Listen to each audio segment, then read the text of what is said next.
I'm Edie Lush, and I'm here at the Hub Culture Pavilion in Davos. Very pleased now to be joined by S Nye. Thanks very much, from the Kennedy School. I know you've been doing a lot on US-China. We're in the first days after the second Obama administration. Tell me what's on your mind. Well, I was just in Beijing, and so what's on my mind is what's on the Chinese mind. Right now, there's a great worry the Chinese have that Obama's policy that was originally called the pivot to Asia is containment of China. And the Obama administration said it's not. First of all, they renamed this pivot to rebalancing. That didn't quite solve the problem for the Chinese. But more important, containment in the Cold War, when we were competing with the Soviet Union, meant there's no trade and there were virtually no Soviet students. Today, we have not only a lot of trade, but a huge trade deficit with China. There are 157,000 Chinese students in American universities. That's not your grandfather's containment. So I've been trying to tell my Chinese friends that containment isn't the right word. There's competition in the relationship, but there's cooperation too. We got to be very careful not to let the competition end overwhelm the cooperation part. So what do you think is going to happen in the next few years with the Obama administration? You talked about the pivot to Asia. Where do you think they're going to be going? Well, on the choice of the word pivot was a bad choice. In fact, they realized it, and that's why they changed it. It means you're turning away from something else. And many people say, well, we're going to turn away from the Middle East, particularly because America is going to be, or North America is going to be, becoming independent in oil imports over the next 10 years. Doesn't mean you can really turn away from the Middle East. Not only is there one oil market, so that if the price goes up in the Middle East, it's going to go up in North America too, but we have other interests. Non-proliferation of nuclear weapons, making progress on the Palestine-Israel problem, human rights. Those are all issues that are going to prevent us from really turning away from the Middle East. But with that said, the United States wasted the first decade of the 21st century on what you might call some of the poorer parts of the world and didn't pay enough attention to the fastest growing part of the world. I wrote a book a year or so ago called The Future of Power. I said there are two big power shifts in this century. One is the shift from west to east, and that's the rise of Asia, but it might be more the recovery of Asia. Because if you looked at Asia in 1700, 1800, it was more than half the world's population and more than half what the world produced. By 1900, it was still more than half the world's population, but only 20% of what the world produced. And what we're going to see in the 21st century is Asia returning to what you might call normal proportions. And we want to be part of that.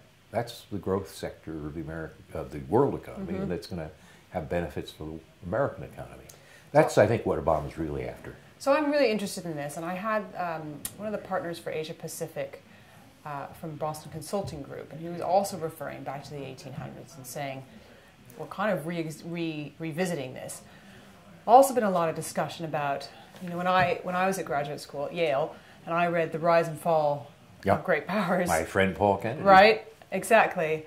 And it's I'm interested in what you think about, is America vacating this spot in order to leave it to China, or are we in a totally different place than we were? I think it's the latter. Paul and I are friends, but I wrote a book after he wrote The Rise and Fall of Great Powers called Bound to Lead. And Paul said the Americans were in decline. I said we weren't. I think I got the better half of the argument, but he got all the royalties. But we're going through the same argument today. The United States goes through an argument about, or belief that it's in decline every decade or so. I mean, it used to be the Soviets who were 10 feet tall after Sputnik. Then in the 80s, the Japanese were 10 feet tall because of manufacturing. Today, people think the Chinese are 10 feet tall. They're not. And the American economy and the American society has extraordinary capacity to reinvent itself. Lee Kuan Yew, who's a pretty wise person when it comes to praising the U.S. and China, once told me that yes, the Chinese are going to give the Americans a run for their money, but the Americans are probably going to stay ahead. And his reasoning went like this. He said China can draw on a talented population of 1.3 billion people. The United States can draw on a talented population of 7 billion people. And what's more, it can recombine them in a diversity which is more creative than you get by the limits of ethnic Han nationalism. I think he's right. So then there's this question about leadership, which is, I think, something that you also have written about. And I wonder what you think in terms of are the leaders doing the right thing at the moment? Has the concept of leadership changed? Well, a good leader has to understand a changing context. I always use the example of Winston Churchill, who people thought was a washed-up backbench MP in, let's say, January of 1940. 6 months later, he was one of the great leaders of the century. What changed wasn't Churchill. He didn't take a course at Yale or Harvard. He basically was made a leader by the fact that Hitler broke through the Ardennes, drove the British into the sea at Dunkirk, and all of a sudden his followers in that context wanted his bellicose approach. So a leader has to have contextual intelligence, has to understand the way the world is changing. I would argue that in American leadership terms, that Obama does have that. I think he does have a sense of how the world is changing. He was criticized on Libya and so forth for, in quotes, leading from behind. But, you know, Dwight Eisenhower, who was a pretty smart man for leading, was also a believer in leading from behind. If you can get others to do a lot of your work for you, you're better. You're better off. In the case of Libya, Obama waited until there was an Arab League and a UN resolution so that we didn't do damage to our soft power like George W. Bush did when he invaded Iraq. So instead of a narrative which says America invades third Muslim country in a row, the narrative was America helps the UN enforce the responsibility to protect. Then he used hard power, having made sure about the soft power, and he basically helped the Europeans with a lot of ammunition, a lot of intelligence, a lot of logistics.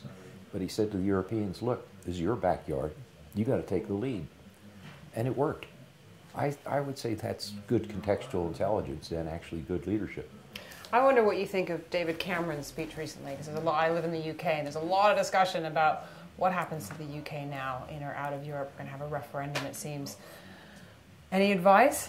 Well, I think the UK is better in Europe, and Europe's better to have the UK in it. I think we want a strong and capable Europe, and I think Europe will be the better for having the UK in it.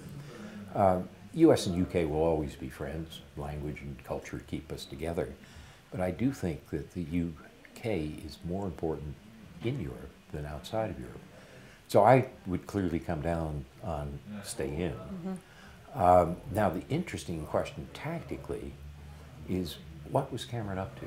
He has to think about the UK Independence Party, doesn't want them to steal his votes before the next general election. And he also apparently, as he said in the speech, wants to stay in, but he has to make sure that the right wing of the Tory party doesn't desert him either. And it's interesting the way he stretched this out. After the next election, a referendum. So he's taken a process which was becoming quite acute in British politics in the short run and stretched that out over 5 years. That could either be a brilliant tactic or it could turn out to be too clever by half. And we won't know that for 5 years. S Nye, thanks so much for stopping by the Hub Culture Pavilion, and I'm Edie Lash.